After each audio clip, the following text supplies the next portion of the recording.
Voz do Brasil. As notícias do governo federal que movimentaram o país no dia de hoje. Olá, boa noite. Boa noite para você que nos acompanha em todo o país. Quinta-feira, 13 de março de 2025. Vamos ao destaque do dia. Tarifa zero para alimentos. Aprovada a redução a zero do imposto de importação para 11 produtos. Medida começa a valer amanhã. A expectativa é que a iniciativa contribua para o aumento da oferta de alimentos e redução dos preços praticados no mercado. Previsão de crescimento em 10% da safra de grãos também pode ajudar a baixar os preços. Caroline Blaut. Com o aumento da oferta, a tendência é que os preços fiquem mais acessíveis para a população. E ainda, tarifa social de energia elétrica. Mais de 17 milhões de famílias foram atendidas pelo programa em 2024. Foram cerca de 6 bilhões e meio em abatimentos nas faturas dos consumidores carentes. Cleide Lopes. O programa oferece descontos de até 65% para famílias de baixa renda. No caso de indígenas e quilombolas, o abatimento pode chegar a 100%.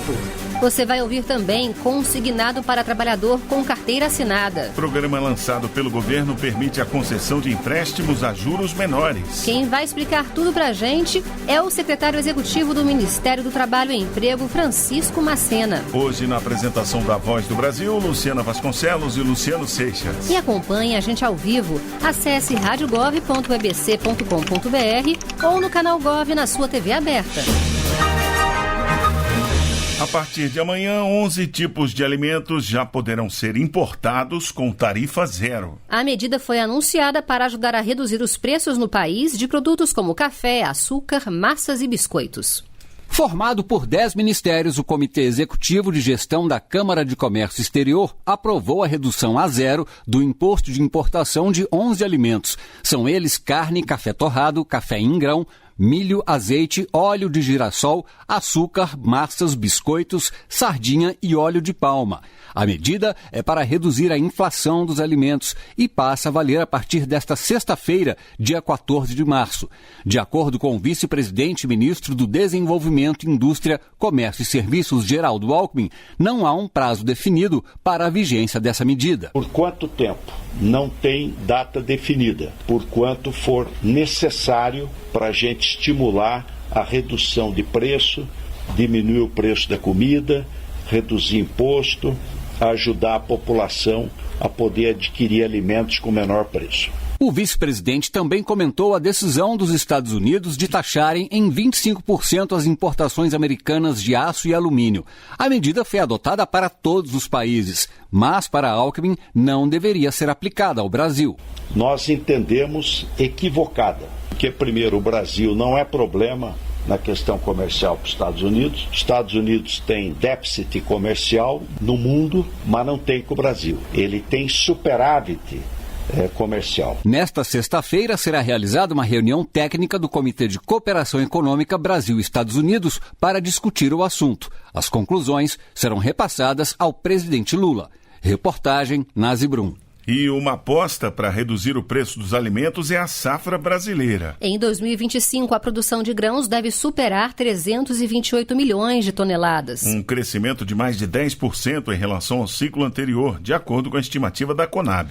O resultado é impulsionado pelo aumento da área plantada pela recuperação da produtividade das lavouras. E deve ter impacto direto no bolso dos brasileiros. A soja continua sendo o carro-chefe da agricultura nacional. Neste ano, a colheita deve atingir 167,4 milhões de toneladas, um aumento de 13,3% em relação à safra anterior, de acordo com a estimativa da Companhia Nacional de Abastecimento. Já o milho, somando todas as safras do ano, deve chegar a 122,8 milhões de toneladas, um crescimento de 6,1%. Outras culturas, como arroz, feijão e algodão, também registraram alta na produção. Resultados que, para o presidente da Conab, Edgar Preto, são uma resposta ao trabalho que tem sido feito pelo governo federal. Toda a política de apoio aos produtores que tivemos no último plano safra, juro de 3% ao ano para quem optar em produzir arroz, feijão e outras culturas, especialmente que é para o nosso mercado interno. Estamos fazendo a colheita esse ano das boas políticas plantadas no ano passado. Agora a Conab também acompanha a montagem do próximo Plano Safra, para que possamos aumentar a oferta de alimentos no nosso país, equilibrar os preços justos para os consumidores. No total, a safra de grãos 2024-2025 pode alcançar um novo recorde, chegando a 328,3 milhões de toneladas, um crescimento de mais de 10% em relação ao ciclo anterior. O resultado reflete um aumento na área plantada e a recuperação na produtividade média das lavouras. Um dos impactos diretos é a melhora no preço dos alimentos para os brasileiros. Com o aumento da oferta, a tendência é que os preços fiquem mais acessíveis para a população. De acordo com o engenheiro agrônomo e especialista em conjuntura econômica, Alberto Pfeiffer, toda a cadeia se beneficia. Mais produção, aumenta a oferta, reduz o preço, mais qualidade, produto melhor na mesa do consumidor. Quanto mais política pública favorecendo o produtor, vai favorecer o consumidor. Além de garantir o abastecimento interno, essa produção recorde fortalece o Brasil no mercado internacional, como destacou o professor de economia, Renan Silva. Essa safra também deve contribuir bastante com as exportações e a balança comercial brasileira e reafirma a posição do Brasil como um país ali que representa a segurança alimentar no cenário internacional. E o bom momento do setor foi confirmado também pelo IBGE. Segundo o levantamento da produção agrícola, a safra de 2025 deve alcançar 323,8 milhões de toneladas, um crescimento de 10% em relação ao ano passado. Vale lembrar que a análise da Conab considera o ano safra, que vai de outubro a setembro. Já a produção de grãos estimada pelo IBGE faz uma análise do ano civil, de janeiro a dezembro. Reportagem Caroline Blaut. O Brasil possui hoje 47 milhões de trabalhadores com carteira assinada. Incluindo 2 milhões e 200 mil de trabalhadores domésticos, 4 milhões de trabalhadores rurais e empregados do MEI, que são os microempreendedores individuais. Esses trabalhadores não tinham acesso ao empréstimo consignado. Mas para atender esses funcionários da iniciativa privada, foi criado o Crédito do Trabalhador, uma nova linha de empréstimo. Nele será possível utilizar a carteira de trabalho digital para ter acesso a empréstimo usando o FGTS como garantia. E vamos saber mais com o secretário executivo do Ministério do Trabalho e Emprego, Francisco Macena, que está com a gente aqui no estúdio da Voz do Brasil. Boa noite, secretário, bem-vindo. Boa noite, Luciano. Boa noite, Luciana. E boa noite a todos os ouvintes aqui da Voz do Brasil. Secretário, por meio do aplicativo da carteira de trabalho digital, o trabalhador vai ter a opção de pedir uma proposta de crédito, autorizando as instituições financeiras habilitadas pelo Ministério do Trabalho e Emprego a acessarem seus dados. A jornalista de Belém do Pará, Camila Murakami, nos enviou uma dúvida sobre essa nova modalidade de empréstimo. Vamos ouvir. Secretário, como que vai funcionar o novo empréstimo e o que poderá ser dado como garantia do pagamento do empréstimo? Bom, Camila, primeiro eu queria dizer que essa é uma medida que o presidente Lula encaminhou para o Congresso Nacional através de uma medida provisória que vai mudar estruturalmente o crédito no Brasil e vai incluir 47 milhões de trabalhadores que hoje não têm o consignado. Como é que vai funcionar? Você, Camila, vai entrar na tua carteira profissional digital, lá vai ter uma aba que vai falar consignado, empréstimo, crédito para o trabalhador. Você vai clicar lá e você vai falar, eu quero um empréstimo X reais. Você vai dar o valor que você quer. A partir desse clique que você deu lá, nós vamos encaminhar para todas as instituições financeiras os teus dados. Porque você vai estar autorizando a gente passar teus dados. O tempo que você tem, salário médio, qual empresa que você trabalha, qual a profissão que você tem.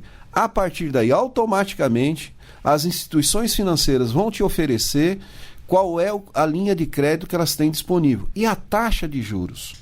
Você vai poder escolher dentro dessas propostas qual a menor taxa, não é obrigatório, mas você vai poder escolher qual a melhor taxa de crédito, ou então trabalhar com o teu banco e negociar com o teu banco também a partir de uma taxa referência que lhe foi dita.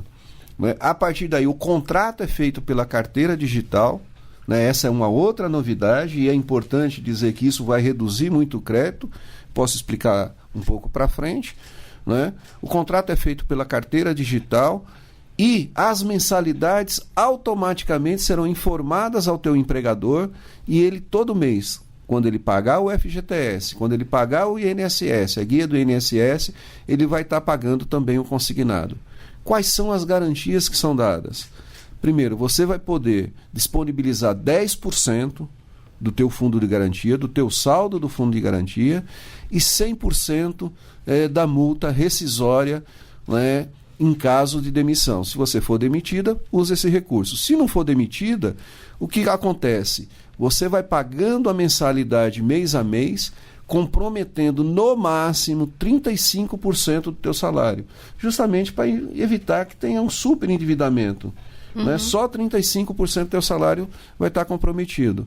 Bom, suponhamos que eu fui demitida, a Camila foi demitida. Não deu para pagar nem com os 10%, nem com a multa rescisória.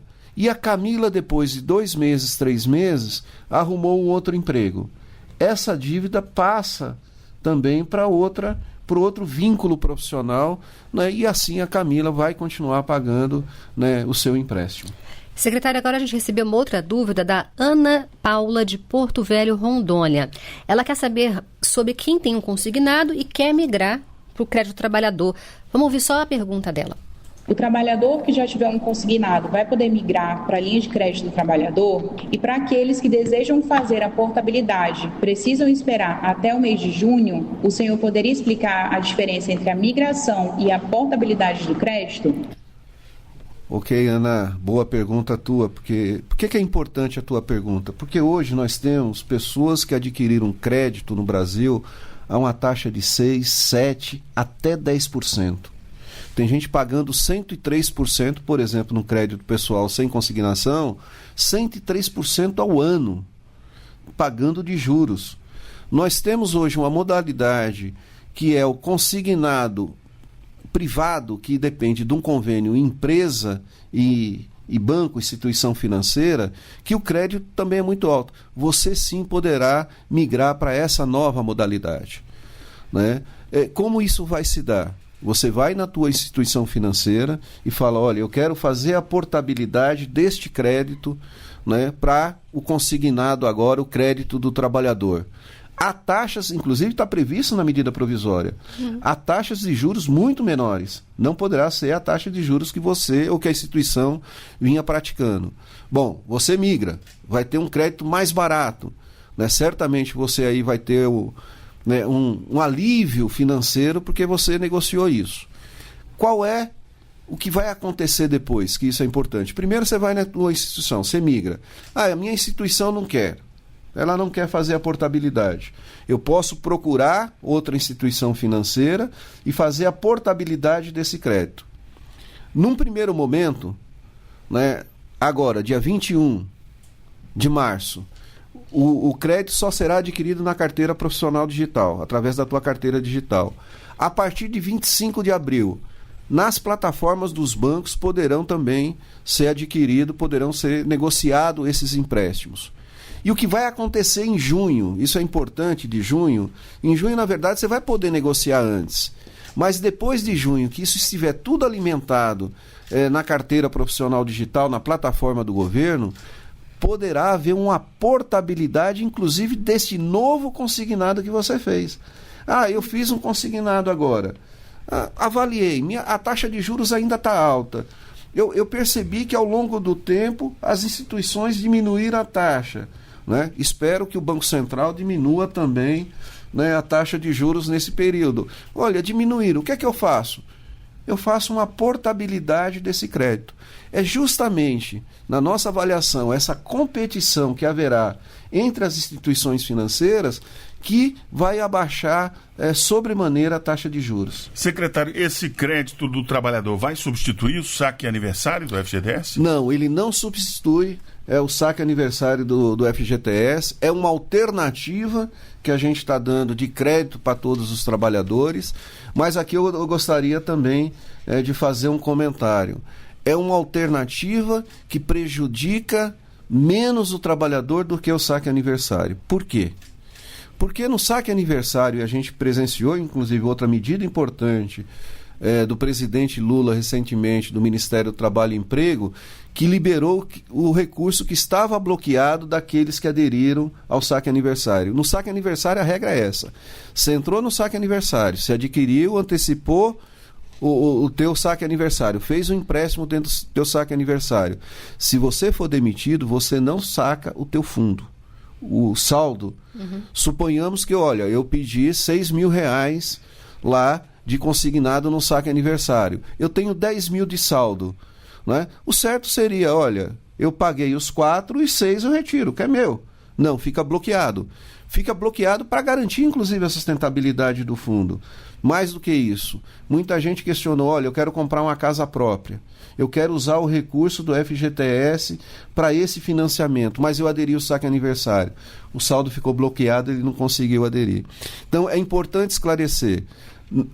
Mantém-se ainda o saque aniversário, mantém a alienação do saque aniversário, mas o trabalhador, com essas informações, vai poder optar aquilo que é melhor para ele. Tá ótimo. A gente conversou com o secretário executivo do Ministério do Trabalho e Emprego, Francisco Macena. Secretário, muito obrigado pelas informações. Eu que agradeço a oportunidade de estar aqui conversando com vocês e esclarecendo os ouvintes.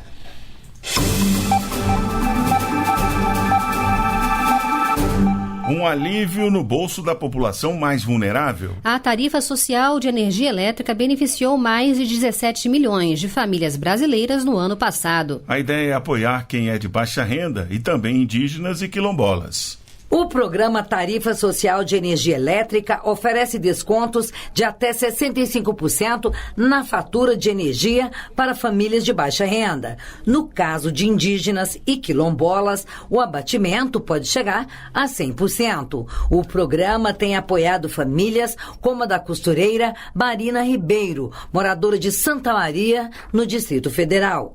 É da máquina de costura que ela tira o sustento dela e da filha com deficiência. Há 2 anos, Marina passou a receber o benefício da tarifa social de energia e comenta como isso ajuda no orçamento doméstico. Para mim, a diferença é muito grande. Qualquer 10, 20, 50 reais de desconto que vem na energia, para mim ajuda muito. Só no ano passado, o programa Tarifa Social de Energia Elétrica concedeu quase 6 bilhões e meio de reais em descontos nas contas de luz de consumidores de baixa renda. O benefício alcançou mais de 17 milhões de famílias em todo o Brasil.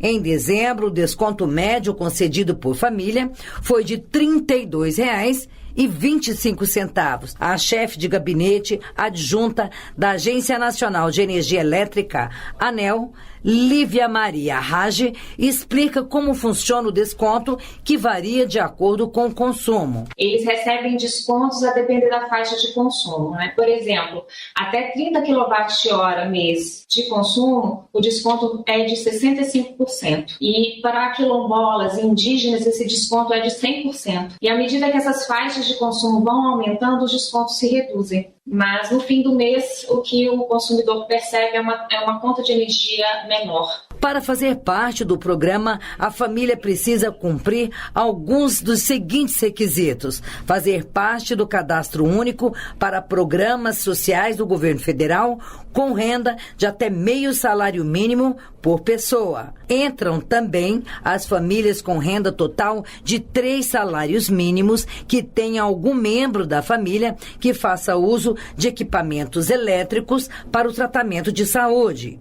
A tarifa social é aplicada ainda aos idosos com 65 anos ou mais, ou pessoas com deficiência que recebam o BPC, o benefício de prestação continuada da assistência social. O desconto automático está previsto em lei e é realizado pelo número do CPF, mas existem famílias que acabam não sendo identificadas por vários motivos. A orientação é procurar o Centro de Referência de Assistência Social, o CRAS. Reportagem Cleide Lopes. A Irlanda anunciou a contribuição de 91 milhões de reais ao Fundo Amazônia. O fundo é a maior iniciativa mundial para a redução de emissões por desmatamento e degradação florestal, além de ser um dos principais instrumentos de execução da política ambiental e climática brasileira. 7 países já realizaram doações ao mecanismo: Noruega, Alemanha, Estados Unidos, Reino Unido, Dinamarca, Suíça e Japão.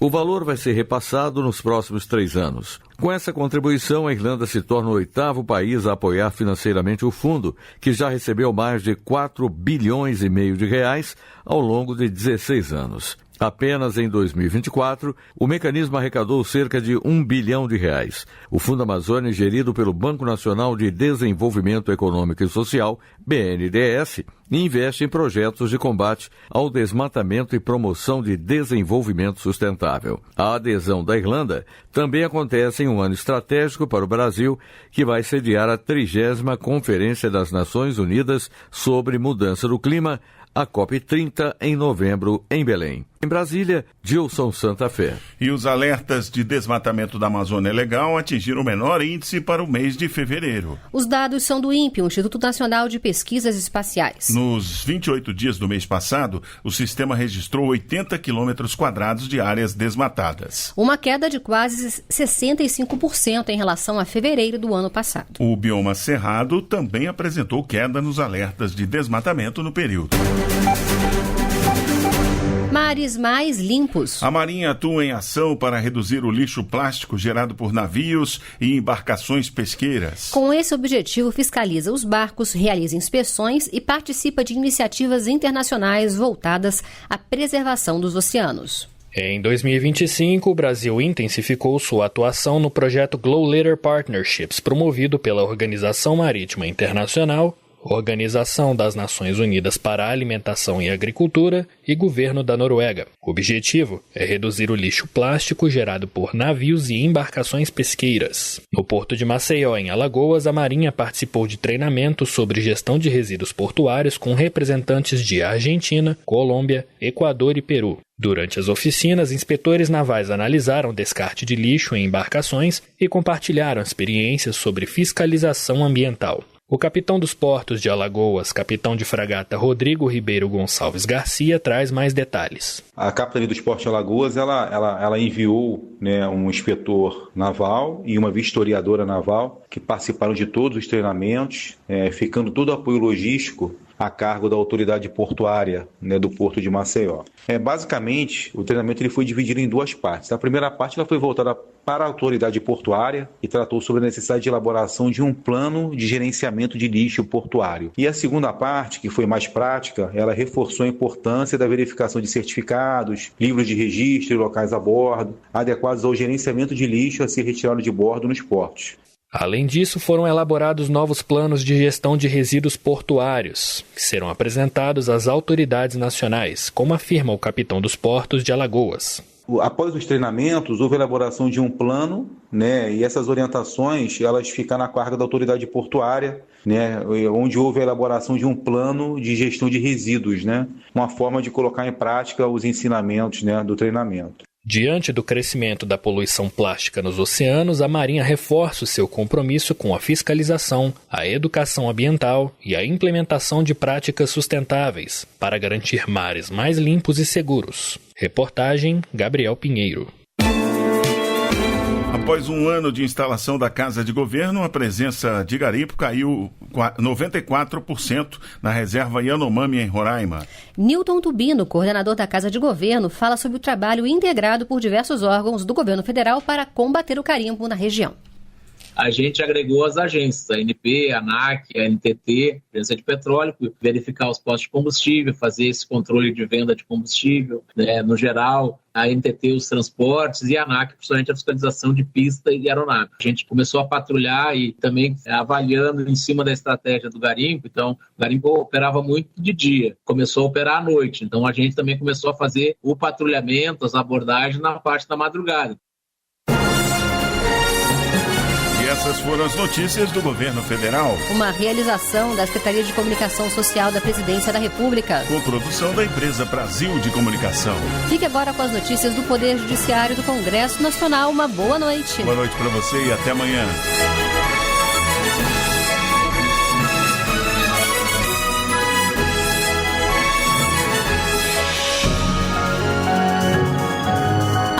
voz do Brasil.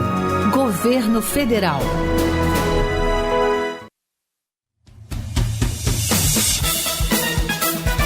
Você vai ouvir agora notícias do Poder Judiciário.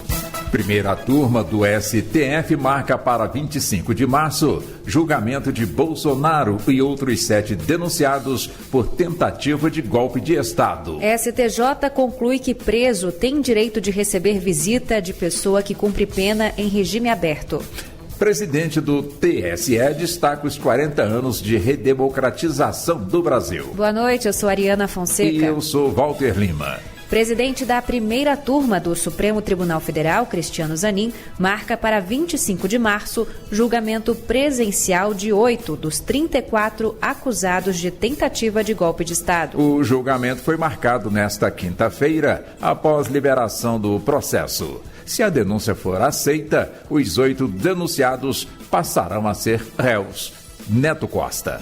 Em 25 de março, a primeira turma do STF vai decidir se aceita ou não a denúncia oferecida pelo Procurador-Geral da República, Paulo Gonet, contra o denominado Núcleo 1 da denúncia de tentativa de golpe de Estado. O primeiro grupo de acusados é composto pelo ex-presidente da República, Jair Bolsonaro, o ex-ministro da Justiça, Anderson Torres, o ex-diretor da ABIN, Alexandre Ramagem, os generais Augusto Heleno, Paulo Sérgio Nogueira e Walter Braga Neto, além do tenente-coronel Mauro Cid e o almirante Almir Garnier. STF decide que a participação de todos os partidos na distribuição das sobras eleitorais deve valer a partir das eleições de 2022. A decisão foi tomada na sessão plenária de hoje. Marcelo Della Libera. Em fevereiro de 2024, o plenário do STF decidiu que todos os partidos políticos poderiam participar da última fase de distribuição das sobras eleitorais, antes reservada aos que atingissem cláusula de desempenho. Na mesma ocasião, os ministros decidiram ser inconstitucional a regra do Código Eleitoral que previa que, caso nenhum partido atingisse o quociente, as vagas seriam preenchidas pelos candidatos mais votados. Essas mudanças deveriam ser aplicadas a partir das eleições de 2024, sem afetar o resultado das eleições de 2022. É neste ponto que os partidos recorreram. No julgamento encerrado nesta quinta-feira, os ministros acataram os recursos das legendas para determinar que todos os partidos políticos possam participar da distribuição das sobras a partir do pleito de 2022 e não mais a partir de 2024. Presidente do TSE destaca os 40 anos de redemocratização do Brasil. Em 15 de março de 1985, José Sarney foi o primeiro civil a tomar posse como presidente da República em 21 anos. Fábio Ruas. A ministra Carmen Lúcia afirmou que somente em uma democracia seremos capazes de construir uma sociedade livre, justa e solidária, com a participação efetiva e eficaz de todas as cidadãs e de todos os cidadãos brasileiros. Disse ainda que eleitoras e eleitores dão os rumos do país com a aplicação dos princípios da soberania popular. Preso pode receber visitas de quem está cumprindo pena em regime aberto ou em livramento condicional. A decisão é do STJ. Fátima Uchoa. Com o julgamento sob o rito dos recursos repetitivos, a tese firmada pela terceira sessão do STJ deve ser seguida por todos os juízes e tribunais ao analisarem demandas semelhantes. Para o relator desembargador convocado Otávio de Almeida Toledo, o posicionamento do STJ considera a função ressocializadora da pena e o fato de que os efeitos da privação de liberdade não devem atingir outros direitos individuais. Revezamento de ida ao banheiro em linha de produção de chocolates não caracteriza dano moral. A decisão é da quarta turma do TST. Larissa de Paula. Um empregado da fábrica Garoto, em Vila Velha, no Espírito Santo, pediu indenização por dano moral porque a empresa estava restringindo as idas ao banheiro. A empregadora se defendeu e alegou que era só o operador se organizar e pedir uma substituição para o posto de trabalho não ficar sozinho. O pedido do profissional foi rejeitado. Para a quarta turma do Tribunal Superior do Trabalho, essa exigência não compromete o equilíbrio emocional do empregado e nem justifica a reparação. Você acompanha outras notícias do Poder Judiciário em 104,7 FM para o Distrito Federal e em torno. Ou pelo canal 1.3 da TV aberta em Brasília. Ouça também pelo TuneIn de qualquer lugar do mundo. E baixe agora o TV Justiça Mais, disponível na loja de aplicativos do seu celular. Uma boa noite. E até amanhã. Notícias do Poder Judiciário, uma produção da Rádio Justiça, Supremo Tribunal Federal.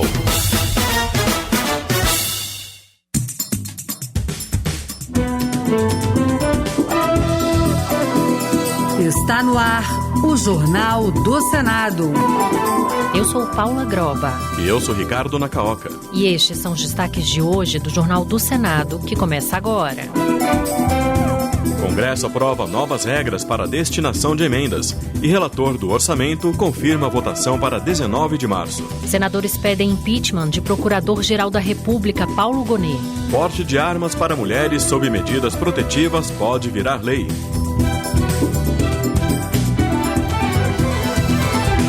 Boa noite. Boa noite. Após ajustes na proposta orçamentária de 2025, o relator do orçamento afirmou que o governo deverá realizar cortes, incluindo a eliminação de pagamentos irregulares do Bolsa Família para assegurar recursos aos programas Pé de Meia e Auxílio Gás. A oposição alerta que a decisão da equipe econômica de não incluir na proposta as fontes de financiamento desses programas pode caracterizar pedalada fiscal. Repórter Érica Christian. Após reuniões no Palácio do Planalto, o relator do Orçamento Geral da União de 2025, senador Ângelo Coronel, do PSD da Bahia, anunciou que o governo vai fazer cortes para garantir o pagamento de programas sociais e das emendas parlamentares. Ele revelou que o Auxílio Gás precisa de um reforço de 3 bilhões de reais e que o Pé de Meia, que oferece bolsa para estudantes do ensino médio na escola pública, só tem 1 bilhão dos 11 bilhões de reais necessários para este ano. Segundo ele, a equipe econômica conta com 8 bilhões de reais provenientes da exclusão de pessoas que recebem o Bolsa Família de maneira irregular. É uma medida até impopular, mas eu acho que é necessária para acabar com fraudes. Porque tem gente, por exemplo, que está trabalhando, mas não quer carteira assinada para não perder o Bolsa Família. Será uma maneira de começar a controlar supostos desvios do Bolsa Família. O senador Isalci Lucas, do PL do Distrito Federal, alertou que o governo corre o risco de cometer crime de responsabilidade fiscal se não definir no orçamento as fontes de recursos para todas as despesas. O governo está cometendo um erro, né? A Constituição é uma questão muito clara. Você não pode lançar nenhum programa se não tiver previsão orçamentária. A gente não pode brincar com o orçamento. O governo vai ter que fazer um esforço e estabelecer prioridade. Se feitos os ajustes, o orçamento de 2025 poderá ser votado pela comissão mista na quarta-feira e em seguida pelo Congresso Nacional.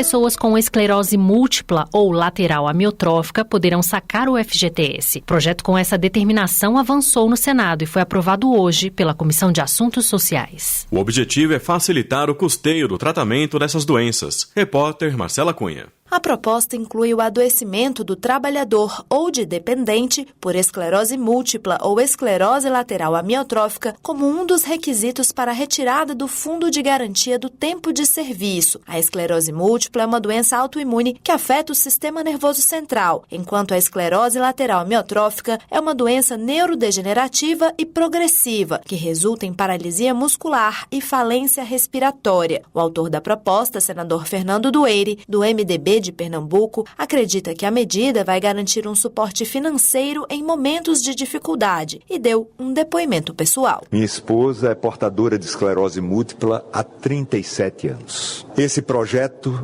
já não vai trazer um benefício para ela, mas em determinado momento desses 37 anos, nós passamos por necessidades e nós encontramos a porta fechada do FGTS. Mecanismos que devem servir para socorrer o trabalhador ou seus dependentes diretos estejam de portas terminantemente fechadas. Doenças explicitamente listadas na lei, como câncer e HIV, dão direito ao saque do FGTS. Outras exigem a abertura de ações judiciais para a liberação do dinheiro. O texto agora segue para análise final da Comissão de Assuntos Econômicos. O senador Cleitinho, do Republicanos de Minas Gerais, propôs que os estados reduzam ou até zerem os impostos sobre os alimentos da cesta básica e, como compensação, tenham o abatimento das dívidas junto à União. O parlamentar defendeu que o governo federal encaminhe essa proposta ao Congresso Nacional, pois, segundo ele, isso daria mais celeridade para a iniciativa. Cleitinho também afirmou que, caso o governo não adote a medida, ele irá apresentar um projeto de lei sobre o tema. Zero o ICMS dos alimentos de cesta básica e a compensação que possa descontar na dívida dos estados, inclusive de Minas Gerais. Então eu acho que o governo poderia mandar esse projeto. A Comissão de Direitos Humanos aprovou o projeto que autoriza o porte de armas para mulheres sob medida protetiva. O texto estabelece que, para obter a autorização, será necessário cumprir os requisitos já previstos em lei, como a comprovação de idoneidade por meio de certidões negativas de antecedente criminais e a apresentação de atestados de capacidade técnica e aptidão psicológica para o manuseio de arma de fogo. Repórter César Mendes. De autoria da senadora Rosana Martinelli, do PL de Mato Grosso, o projeto muda a lei do Estatuto do Desarmamento, autorizando o porte de arma de fogo para mulheres sob medida protetiva de urgência. Os requisitos previstos na lei continuam sendo exigidos, como a comprovação de idoneidade por meio de certidões negativas de antecedentes criminais e o atestado de capacidade técnica e aptidão psicológica para o manuseio de arma de fogo. O relator, senador Magno Malta, do PL do Espírito Santo, disse que se o agressor souber que a vítima pode estar armada, vai pensar melhor antes de desrespeitar uma medida protetiva de urgência. Muitas dessas vítimas vivem em constante estado de alerta, temendo novas investidas dos seus agressores, que não raramente descumprem medidas protetivas sem que o poder público consiga intervir a tempo. O projeto recebeu um pedido de vista coletiva e poderá ser votado na próxima reunião deliberativa da Comissão de Direitos Humanos. Em atendimento ao Supremo Tribunal Federal, o Congresso aprovou hoje novas regras para a indicação de emendas parlamentares. Partidos contrários ao projeto, como o Novo e o PSOL, anunciaram nova ação judicial alegando falta de transparência. Repórter Érica Christian. De acordo com o presidente do Senado, Davi Alcolumbre, o projeto de resolução aprovado pelo Congresso Nacional atende ao Supremo Tribunal Federal quanto à indicação das emendas parlamentares. Segundo a proposta, as 8 emendas de comissões e as 11 das bancadas estaduais deverão ser aprovadas pelos colegiados e encaminhadas para a Comissão Mista de Orçamento devidamente assinadas pelos parlamentares. O relator, senador Eduardo Gomes, do PL do Tocantins, declarou que o projeto garante a transparência e a rastreabilidade das emendas parlamentares. É impossível que se apresente sem assinatura. Ou será responsável o líder da bancada com a ata registrada, ou será feita por um parlamentar que terá o nome dele anotado porque é ele que apresentou. Os contrários ao projeto, como o senador Oriovisto Guimarães, do PSDB do Paraná, avalia que as novas regras não garantem a transparência das indicações das emendas parlamentares. É mais um artifício para encobertar os autores das propostas, para criar 2 categorias de parlamentares, aquela meia dúzia que tem acesso a emendas, e uma maioria que só tem direito às emendas obrigatórias, transparentes, que estão na Constituição. O projeto também estabelece que as emendas individuais vão corresponder ao montante de 2% da receita corrente líquida, que é a soma da arrecadação, deduzidas algumas despesas obrigatórias. As novas regras vão valer para as indicações ao orçamento de 2025, que somam mais de 50 bilhões de reais. Já está na presidência do Senado um pedido de impeachment do Procurador-Geral da República, Paulo Gonet, por crime de responsabilidade. Na petição assinada por 11 senadores, ele é acusado de não cumprir suas atribuições no inquérito referente à tentativa de golpe de Estado. Os detalhes com o repórter Alexandre Campos. Na petição protocolada pelo senador Eduardo Girão, do Novo do Ceará, há a acusação de que o Procurador-Geral da República desconsiderou parte da delação premiada de Mauro Cid, ex-ajudante de ordens do ex-presidente Jair Jair Bolsonaro nas denúncias contra as pessoas supostamente envolvidas nos atos de 8 de janeiro. Além disso, ele é acusado de nada fazer para impedir que, mesmo sendo parte julgadora e a vítima do caso, o ministro do Supremo Tribunal Federal, Alexandre de Moraes, participasse do ato de delação premiada de Mauro Cid e ameaçasse o tenente-coronel naquela ocasião. Eduardo Girão afirmou que está apenas cumprindo a Constituição, que atribui ao Senado a função de aprovar a indicação dele para o cargo, bem como de processá-lo e julgá-lo nos crimes de responsabilidade. Nós precisamos fazer o que é correto. Então me parece, uma subserviência de uma PGR que deveria ser autônoma, que é importantíssimo para a democracia do Brasil, que funcione com independência, e parece estar apenas sendo aí encomendada para fazer uma denúncia como essa. Agora caberá à presidência do Senado decidir se dará seguimento ou não ao pedido de impeachment de Paulo Gonet.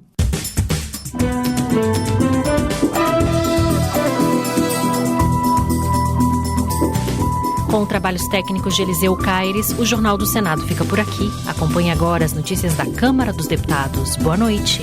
Boa noite e até amanhã.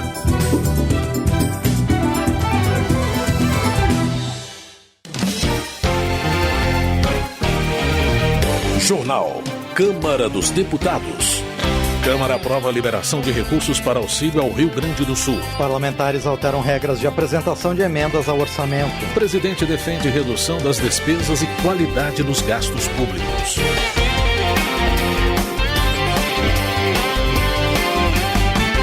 Boa noite. O presidente da Câmara reafirma que o Brasil precisa de uma máquina pública mais eficiente.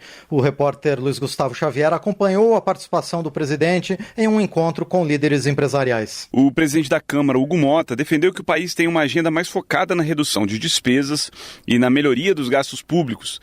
Para Mota, o foco deve ser uma máquina pública mais eficiente com um custo menor. Segundo ele, não dá mais para afastar a responsabilidade do governo das decisões em relação às despesas. O presidente participou de evento promovido pelo Grupo LIDE, de líderes empresariais, pelo jornal Correio Brasiliense, que debateu as perspectivas para a economia brasileira. Não será possível promover uma política de evolução social com a inflação descontrolada, com a taxa de juros subindo a cada reunião do Copom, com o dólar batendo os níveis que infelizmente vem batendo, com um cenário internacional desafiador depois da eleição do novo presidente americano.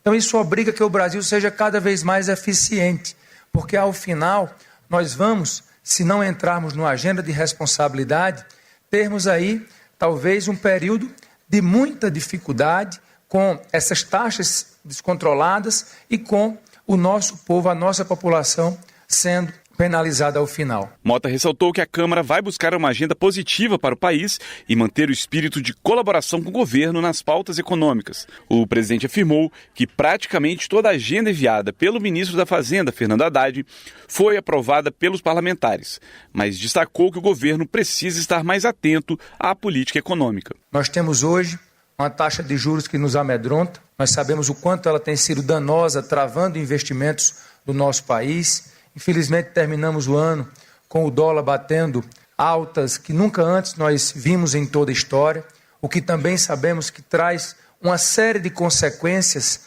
para a realidade, principalmente de quem mais precisa. Basta ver que essa alta dos alimentos que tem penalizado principalmente quem está na ponta, quem ganha menos, e isso é uma consequência, sim, dessa política. No evento, Mota destacou o papel de diálogo da Câmara na busca pela pacificação nacional. Segundo ele, é importante construir convergências entre os partidos e afastar discussões que não afetam diretamente a vida da população. Para Hugo Mota, é necessário cada vez mais aproximar o Congresso da realidade da população, longe de radicalismos e enfrentamentos vazios. Da Rádio Câmara de Brasília, Luiz Gustavo Xavier. Política. Marcon, do PT do Rio Grande do Sul, é contra a anistia dos envolvidos nos atos de 8 de janeiro de 2023. Na opinião dele, quem atacou as instituições e tentou impedir a alternância de poder, desrespeitando a democracia, deve ser responsabilizado. Sou contra a anistia dos golpistas, sou contra aqueles que destruíram a Câmara Federal, o Senado, o Supremo e o Palácio do Planalto, de anistiar eles. E eles estão sendo penalizados pela própria lei que foi votado aqui na Câmara na época do governo Bolsonaro, que era a lei do terrorismo para pegar os movimentos sociais e o movimento sindical. Marcon reflete sobre a importância do respeito aos opositores, ao mencionar a descoberta de um plano para assassinar lideranças nacionais, na tentativa de supostamente manter o ex-presidente Jair Bolsonaro na presidência, reforçando ainda mais as razões para negar a anistia. Quem é contra a democracia, eles têm que pagar por isso, porque é um regime democrático que nós temos no Brasil, e aqueles que planejaram tirar a vida das pessoas, que nesse caso era o presidente Lula, o vice-presidente Geraldo Alckmin e o ministro do Supremo Alexandre de Moraes, têm que pagar por seus atos. Alencar Santana, do PT de São Paulo, defende punição rigorosa aos que atentem contra o Brasil e sua democracia. Ao mesmo tempo, ele afirma haver uma conspiração por parte de parlamentares contra a soberania nacional e contra autoridades nacionais. Alencar Santana cita o deputado Eduardo Bolsonaro como um dos conspiradores e solicita a retenção do seu passaporte. Para ele, congressistas que tramam com governos estrangeiros contra o povo brasileiro não são merecedores dos cargos que ocupam. Maria do Rosário, do PT do Rio Grande do Sul, protesta contra a possível nomeação de Eduardo Bolsonaro para presidir a Comissão de Relações Exteriores da Câmara. Ela argumenta que alguém que atenta contra a soberania nacional e a Constituição não pode assumir tal cargo. Maria do Rosário apela à Câmara para que impeça a nomeação, alegando que a comissão lida com questões estratégicas de defesa nacional. Ela informa que seu partido entrará com uma representação na PGR contra Eduardo Bolsonaro por crime contra a soberania nacional. Segundo Raymond, do PT do Rio de Janeiro, o governo deixa de lado intrigas ideológicas em nome de uma política de cooperação entre União e Estados. O parlamentar salienta que os investimentos federais em Minas Gerais, por exemplo, são maiores do que os da gestão anterior. Por outro lado, Raymond acusa políticos da extrema-direita de trair o país ao sugerirem intervenção estrangeira. Na opinião do parlamentar, é dever do poder público punir qualquer pessoa que atente contra a soberania nacional. Justiça. Rubens Pereira Júnior, do PT do Maranhão, acusa parlamentares da oposição de coagir ministros do STF com o intuito de minimizar suas responsabilizações no 8 de janeiro. Ele também condena a tentativa de deslegitimar a corte como foro legítimo para julgar o ex-presidente Bolsonaro. Ao exigir respeito às leis, Rubens Pereira Júnior repudia o uso de comissões da Câmara para atacar ministros da Suprema Corte, afirmando que o procedimento pode ser caracterizado como abuso de prerrogativas e quebra de decoro parlamentar. Maurício Marcon, do Podemos do Rio Grande do Sul, critica acordo firmado entre o deputado André Janones e a Procuradoria-Geral da República para a devolução de cerca de R$130 mil à Câmara devido à prática de rachadinha. Ele defende a cassação do mandato do parlamentar. Maurício Marcon compara o tratamento dado ao caso de André Janones com o de uma mulher presa por pichar a estátua da Justiça em frente ao STF no dia 8 de janeiro de 2023. O deputado argumenta que Janones, apesar do crime, segue em liberdade, enquanto a mulher sem antecedentes criminais permanece detida. Desenvolvimento Regional. Os deputados aprovaram 2 medidas provisórias com créditos orçamentários de R$500 milhões para o Rio Grande do Sul. O repórter Antônio Vital acompanhou as votações. O plenário da Câmara aprovou 2 medidas provisórias com créditos extraordinários que somam R$500 milhões para ações de enfrentamento às consequências das cheias ocorridas no ano passado no Rio Grande do Sul.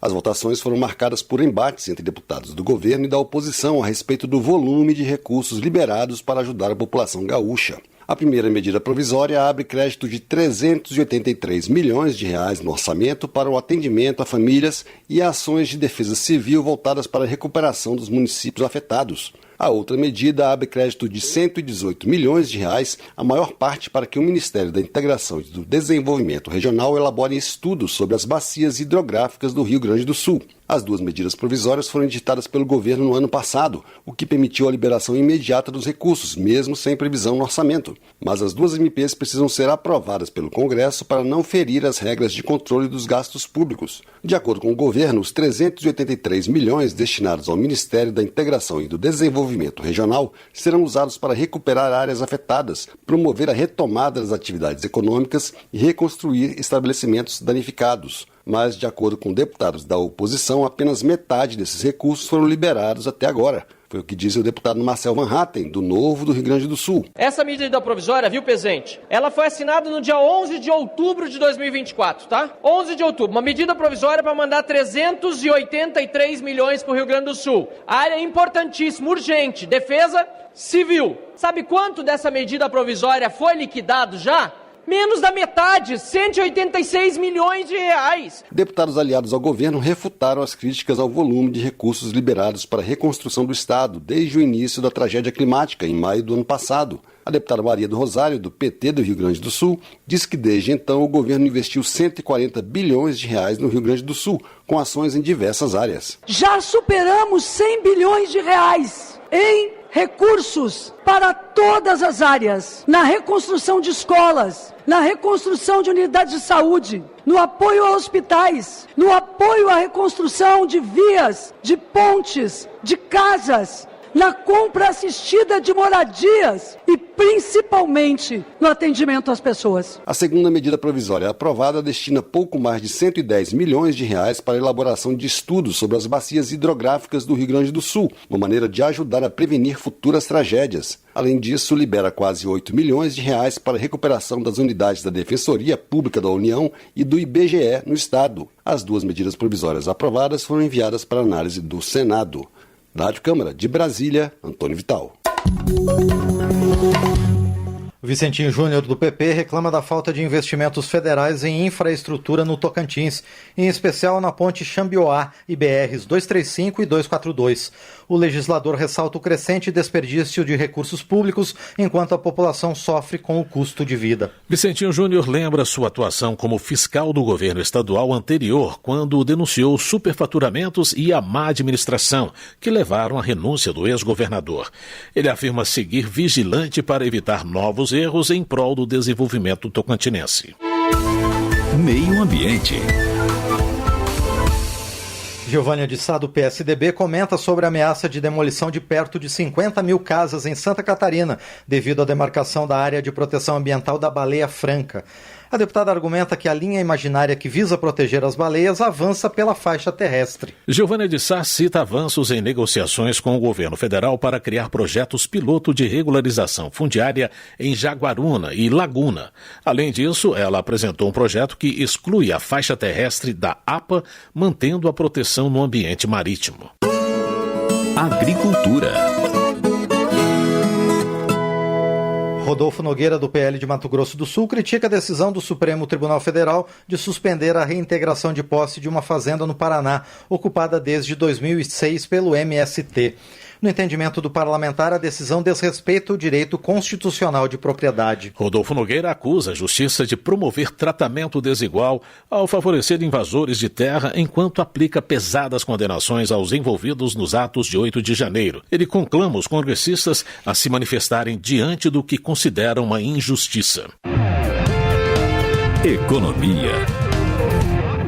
Mauro Benevides Filho, do PDT do Ceará, afirma não haver justificativas para o Brasil ter a maior taxa de juros do mundo.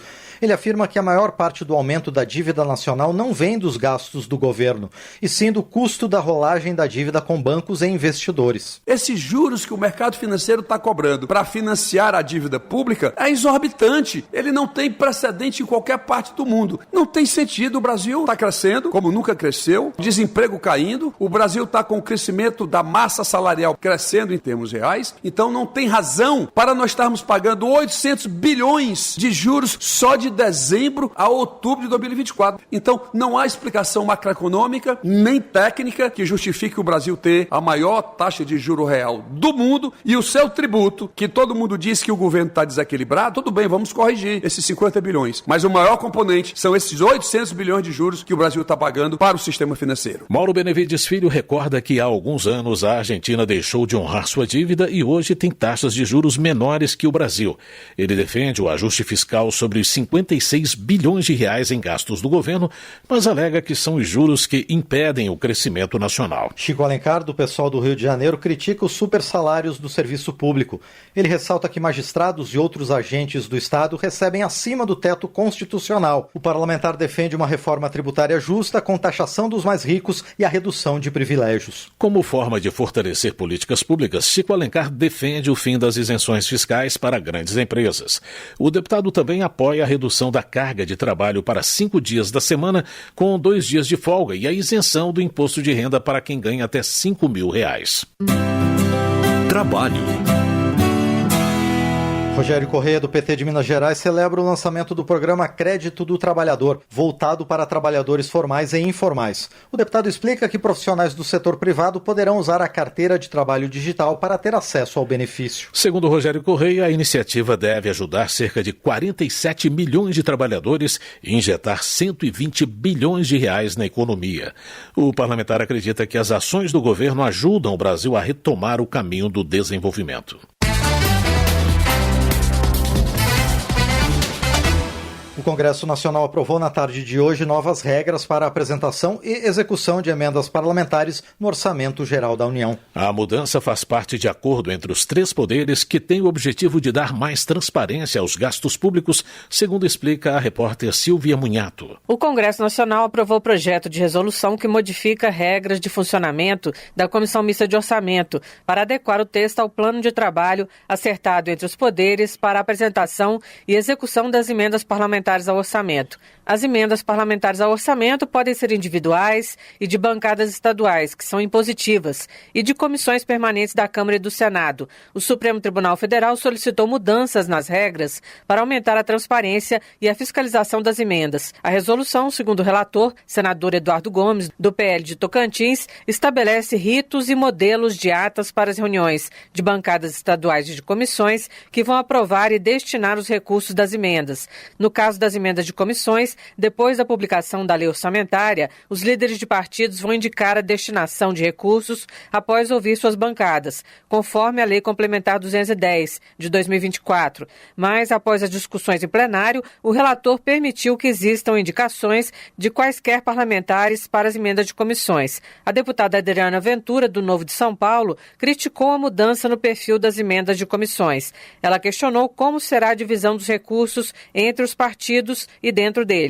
E vale lembrar que a Constituição Federal prevê emendas individuais, de comissão e de bancadas estaduais. No entanto, não há qualquer previsão sobre emendas de bancada partidária. Então, para deixar claro, este projeto tem problemas, não resolve nada. E não conta como vai ser dividido o bolo. Vários parlamentares disseram ainda que o texto não exige a discriminação do autor final das emendas de comissões, pois os líderes de partidos é que farão as indicações. Segundo eles, isso ainda deixaria o rito não transparente. Para o deputado Merlong Solano, do PT do Piauí, a regulação das emendas avançou nos últimos anos e deve continuar avançando. Vejo as alterações feitas com esta discussão com o Supremo Tribunal Federal, avanços importantes que precisam ser consagrados, embora eles não resolvam todas as questões que eu considero importantes em relação a emendas parlamentares. Mas eu vejo aqui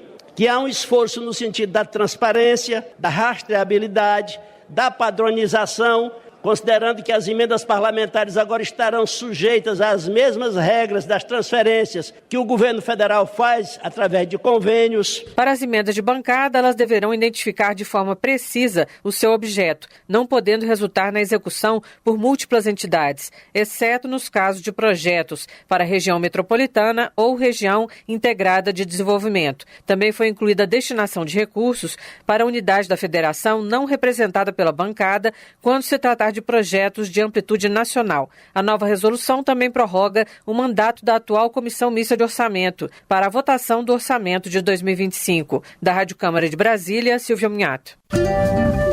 Educação. Fernando Mineiro, do PT do Rio Grande do Norte, destacou os avanços e os desafios da educação básica. Ele defende o programa Pé de Meia e a escola em tempo integral como medidas essenciais para evitar a evasão escolar, ampliando as perspectivas futuras dos jovens estudantes. Acho que nós precisamos despertar na sociedade a gravidade da situação da educação básica no Brasil, que foi nos últimos anos totalmente destruída. Então, 2023 e 2024 foram anos de reconstrução da educação básica no Brasil, de medidas importantes importantíssimas para recolocar a área da educação no Brasil, em particular a educação básica, nos trilhos. Porque nós precisamos de enfrentar questões muito importantes. Por exemplo, a questão da evasão escolar. E nesse sentido, eu saudei a medida adotada pelo presidente Lula, aprovada por essa casa, que foi o pé de meia. Hoje é uma realidade, milhões de pessoas, de jovens são atendidos Brasil afora, só no Rio Grande do Norte, quase 80 mil jovens são atendidos com o programa pé de meia, que é uma maneira de estimular a permanência da nossa juventude na escola. Para Fernando Mineiro, o grande desafio agora é a aprovação do Plano Nacional de Educação, que vai nortear o setor pelos próximos 10 anos. Ele acredita que os avanços alcançados e as mudanças esperadas vão consolidar a qualidade que se deseja para o ensino público. Alice Portugal, do PCdoB da Bahia, chama atenção para a crise financeira das universidades federais e alerta que o orçamento previsto para 2025 é insuficiente. A deputada reforça que as instituições são responsáveis por mais de 90% das pesquisas científicas no país. De acordo com Alice Portugal, os recursos representam pouco mais da metade do valor corrigido de 2011, apesar do aumento de 28% nas matrículas. Diante desse cenário, a parlamentar solicita à Comissão de Orçamento um acréscimo de 1 bilhão e 300 milhões de reais para o setor. Termina aqui o Jornal Câmara dos Deputados, com trabalhos técnicos de Indalécio Vanderlei, apresentação de José Carlos Andrade e Márcio Aquilissardi. Uma boa noite para você. Uma ótima noite. A Voz do Brasil volta amanhã. Você ouviu A Voz do Brasil. Boa noite.